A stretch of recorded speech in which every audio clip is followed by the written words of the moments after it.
dibantu pakai peralatan sederhana itu drone. Ini kita lempari pakai styrofoam sampai ke tengah.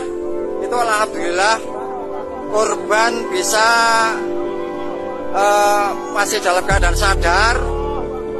Dia bisa menangkap styrofoam dan sekarang baru ditarik sama Mbah Jo.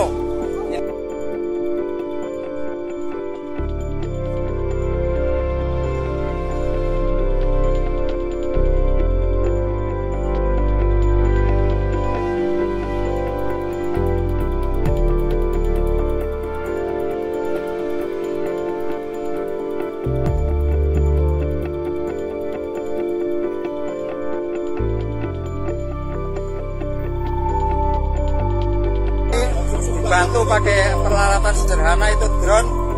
Ini kita lempari pakai styrofoam sampai ke tengah. Itu alhamdulillah korban bisa masih dalam keadaan sadar.